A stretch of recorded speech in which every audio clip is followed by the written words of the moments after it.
Assalamualaikum warahmatullahi wabarakatuh. Perkenalkan, nama saya Karina Mainelva, BP 1810851002, jurusan Hubungan Internasional Angkatan 2018. Pada kesempatan kali ini, saya akan menjelaskan proposal penelitian saya yang berjudul Implementasi CITES oleh Indonesia dalam Perdagangan Hiu Sutra dan Hiu Martil.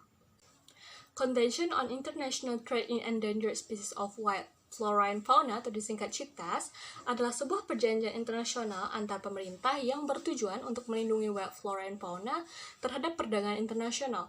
Wild flora and fauna yang dapat menyebabkan kelestarian spesies tersebut terancam. Indonesia sendiri sudah meratifikasi CITES pada tahun 1978, namun hal ini tetap tidak dapat diatasi oleh Indonesia sehingga perdagangan hiu tetap meningkat di Indonesia. Beberapa daerah di Indonesia, terkhusus Nusa Tenggara Barat, menjadi sentra pendaratan tangkapan ikan hiu yang termasuk ke dalam hewan yang dilindungi dalam aturan CITES. Nah, pada tahun 2018 sendiri, Pelabuhan Tanjung Luar, Nusa Tenggara Barat, merupakan pusat ekspor hiu dunia, dan menurut Jakarta Animal Aid Network atau JAAN, ekspor hiu ini tidak hanya terjadi ke luar negeri, namun tetap didistribusikan ke di dalam negeri seperti Jawa Timur, Jakarta, Bali, serta Surabaya. Hal ini turut dibuktikan pada Simposium Nasional Hiu dan Pari Indonesia ketiga tahun 2021, tahun 2016 hingga 2020 mencatat ekspor hiu hidup sebanyak 10.193 ekor dan mencatat jumlah tertinggi pada tahun 2019 sebanyak 2.625 ekor dan sebanyak 3.970 ekor berhasil diekspor dengan jumlah tertinggi pada tahun 2018, yaitu sebanyak 1.410 ekor di Provinsi Bali. Jenis hiu yang menjadi fokus dalam penelitian ini adalah hiu sutra dan hiu martil. Kedua hiu ini sudah masuk ke dalam Appendix 2 CITES pada tahun 2013. Appendix 2 yang berisi tentang spesies yang sekarang belum tentu terancam punah, tetapi dapat punah dan terancam jika perdagangan tidak dikontrol dengan ketat. Kedua hiu ini biasanya akan diambil siripnya dan dikembalikan ke laut dengan kondisi terluka, serta masih sering ditangkap secara bebas dan diekspor sehingga sebesar 18 ton pada tahun 2019 meskipun terancam punah. Hiu-hiu ini tidak hanya didistribusikan ke dalam negeri, namun turut diekspor ke berbagai negara seperti Tiongkok, Thailand, Hong Kong, serta Taiwan dalam berbagai bentuk seperti daging, sirip, tulang, serta hiu hidup, sedangkan untuk domestik biasanya akan diolah menjadi bakso, sate, dan kerupuk. Di samping itu, menurut Wildlife Conservation Society (WCS) Indonesia, di Tanjung Luar terdapat penurunan populasi hiu yang masuk ke dalam daftar spesies Appendix 2. Para nelayan di sana akan mengajar hasil tangkapan untuk dijual dan diedarkan ke beberapa wilayah di Indonesia dan di luar negeri. Tanjung Luar Nusa Tenggara Barat sendiri menjadi penyumbang terbesar bagi WPP 573 menurut Kementerian Kelautan dan Perikanan, serta spesies yang dominan menjadi tangkapan mereka adalah spesies hiu martil dan hiu sutra. Sebagai negara yang sudah meratifikasi CITES, berbagai upaya sudah dilakukan oleh Indonesia untuk menekan angka perdagangan hiu tersebut, seperti menetapkan peraturan yang sudah diatur dalam Peraturan Menteri Kelautan dan Perikanan Republik Indonesia Nomor 5 Permen KP 2018 tentang larangan pengeluaran ikan hiu koboi dan hiu martil dari wilayah NKRI ke luar wilayah NKRI.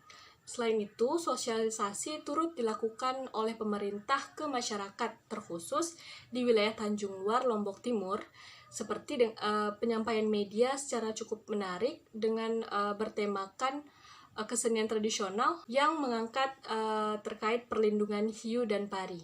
Selain itu, di tingkat regional, pemerintah juga melakukan kerjasama melalui ASEAN Wildlife Enforcement Network atau disingkat WEN, serta melakukan kerjasama dengan beberapa maskapai untuk berkomitmen tidak melakukan pengiriman ikan hiu melalui kargo udara.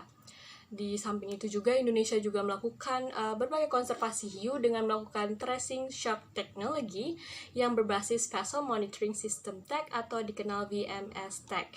Teknologi ini sendiri membantu untuk melihat dan melacak keberadaan hiu yang berkembang di Indonesia untuk melindungi dan menjaga populasi hiu nasional. Jadi, hal yang peneliti dapat angkat, anomali dalam penelitian ini adalah setelah berbagai upaya yang dilakukan Indonesia berupa membentuk undang-undang, memberikan sosialisasi, kerjasama regional, hingga penggunaan teknologi, perdagangan hiu tetap terjadi dengan angka yang tinggi. Nah, secara tidak langsung, peneliti melihat hal ini harus dianalisis dan diteliti lebih dalam terkait hambatan yang membuat implementasi CITES di Indonesia terkait perdagangan hiu martil dan sutra belum berhasil.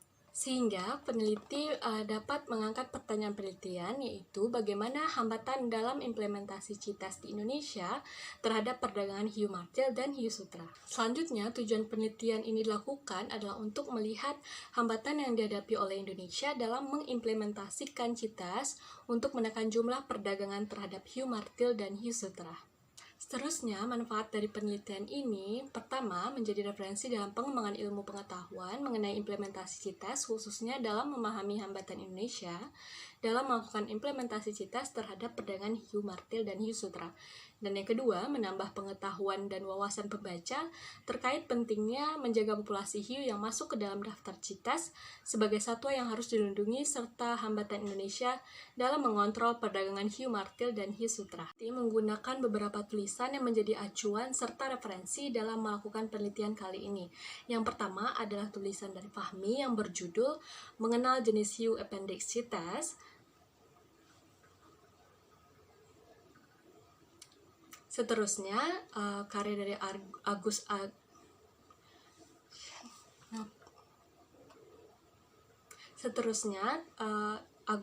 ya Allah. Seterusnya, tulisan dari Agus Arifin Sentosa yang berjudul Persepsi Nelayan Tanjung Luar Lombok Timur terhadap Isu Konservasi Hiu dan Pari. Seterusnya, karya dari Olani Fabiola Bangun yang berjudul Efektivitas CITES Convention on International Trade in Endangered Species Wild Flora and Fauna dalam mengatur perdagangan hiu di kawasan Coral Triangle, implementasi di Indonesia.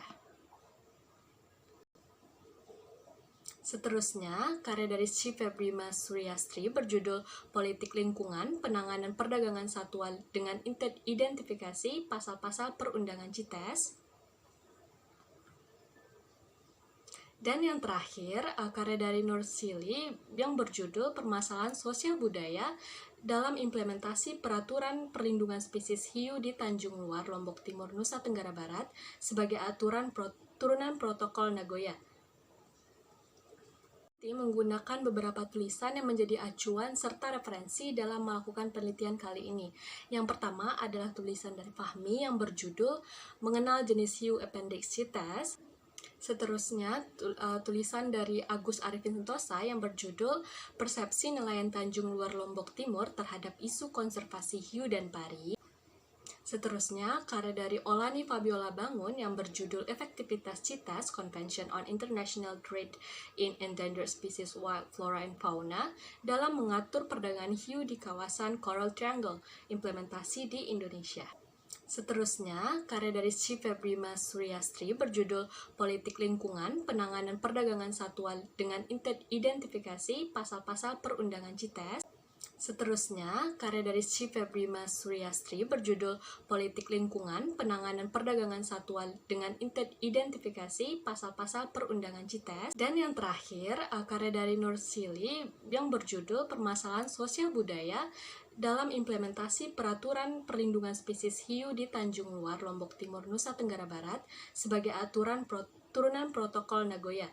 Dalam penelitian ini, peneliti menggunakan konsep kepatuhan rezim internasional atau compliance. Sebuah ahli yang menjelaskan terkait konsep kepatuhan adalah orang yang menjelaskan kepatuhan merupakan perilaku seorang individu yang mentaati setiap aturan yang sudah ditetapkan, sedangkan adanya perbedaan perilaku yang berbeda jauh secara signifikan dengan aturan yang sudah ditetapkan merupakan sikap ketidakpatuhan atau perlanggaran. Di sini, peneliti akan melihat terjadinya kegagalan sebuah negara dalam mematuhi rezim yang sudah disepakati dan diadopsi ke dalam negara melalui indikator dari ahli Abraham Charles dan Antonia Hendra yaitu yang pertama, ambiguity, kedua, lack of capacity, dan ketiga, temporal dimension. Yang pertama yaitu ambiguity atau ambiguitas adalah sebuah bahasa yang digunakan di dalam sebuah perjanjian yang terlihat tidak tepat atau kurang jelas, sehingga dalam menginterpretasikan aturan membuat batasan tidak terlihat jelas.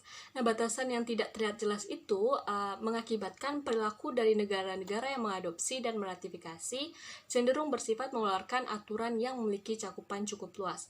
Hal ini dapat mendorong terjadinya tindakan yang tidak patuh terhadap aturan internasional yang sudah disepakati. Yang kedua, yaitu lack of capacity, turut menjadi faktor sebuah negara tidak patuh terhadap sebuah konvensi atau treaty international. Nah, keterbatasan ini sering terjadi di negara-negara berkembang di mana peraturan yang ada kurang kuat dan tidak memiliki penegakan hukum yang benar.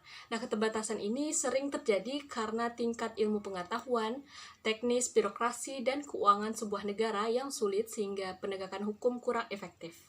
Dan yang ketiga adalah temporal dimension, di mana terjadi di ruang lingkup perubahan sosial, ekonomi, dan politik sebuah negara. Perubahan yang terjadi tidak dapat berlaku jika ruang lingkup dalam negeri bermasalah dan bertolak belakang dengan aturan yang sudah disepakati. Hal ini dapat berkaitan dengan masyarakat sebuah negara maupun birokrasi di dalam negara tersebut. Jenis penelitian dan pendekatan penelitian. Nah, penelitian ini merupakan penelitian deskriptif, yaitu penelitian yang menjelaskan dan mengeksplor fenomena-fenomena sosial. Dan kemudian pendekatan penelitian ini ada pendekatan kualitatif. Untuk batasan penelitian, peneliti memiliki batasan penelitian masalah mulai dari tahun 2015 hingga 2019. Nah, batasan penelitian ini dipilih karena pada tahun 2015 hingga 2019, perdagangan terhadap jenis hiu martil dan sutra masih cukup tinggi. Dalam penelitian ini, yang menjadi unit analisis adalah implementasi CITES di Indonesia. Sedangkan unit eksplanasi dalam penelitian ini adalah ruang lingkup Indonesia secara keseluruhan dalam pengimplementasian kebijakan CITES, baik itu pembentukan kebijakan, implementasi dari pemerintah maupun masyarakat. Level analisisnya berada di tingkat negara, yaitu Indonesia, karena penelitian ini melihat hambatan yang dialami oleh Indonesia untuk menekan angka tangkapan terhadap kedua jenis hiu tersebut. Seterusnya, peneliti menggunakan teknik pengumpulan data, yaitu library research, di mana teknik pengumpulan ini berhubungan dengan masalah penelitian yang berdasarkan hasil penelitian ataupun informasi yang terlebih dahulu. Pada penelitian ini, data utama yang menjadi sumber adalah data yang terdapat dalam situs-situs resmi yang menyediakan informasi berupa data, seperti data tentang hasil tangkapan ikan hiu martil dan sutra Tanjung Luar Nusa Tenggara Barat, serta beberapa daerah menjadi pusat perdagangan hiu, serta catatan yang mendukung terkait hambatan yang datang dari berbagai sisi sehingga perimplementasian CITES ini tidak teraplikasikan dengan baik. Kemudian, hal ini dapat dianalisis menggunakan konsep dan teori yang dipakai dalam penelitian ini. Dan yang terakhir, sistematika penulisan pada bab 1, yaitu pendahuluan, memuat alasan peneliti melakukan analisis terhadap mengapa implementasi CITES oleh Indonesia terhadap perdagangan hiu martil dan sutra mengalami hambatan. Dan bab ini juga mencakup latar belakang, rumusan masalah, pertanyaan penelitian, manfaat penelitian, tujuan penelitian, teori dan konsep, metodologi, studi pustaka, serta sistematika penulisan dalam penelitian ini. Bab kedua yaitu perdagangan hiu martil dan sutra di Indonesia. Bab ketiga yaitu rezim CITES di Indonesia. Bab keempat, hambatan implementasi CITES di Indonesia dalam kegiatan perdagangan hiu martil dan sutra. Dan bab kelima, penutup yang akan mencakup ringkasan dari keseluruhan pembahasan peneliti di setiap bab, sehingga dapat mengambil kesimpulan dari pertanyaan penelitian yang diangkat dalam penelitian ini. Sekian penjelasan dari saya, terima kasih atas perhatiannya. Assalamualaikum warahmatullahi wabarakatuh.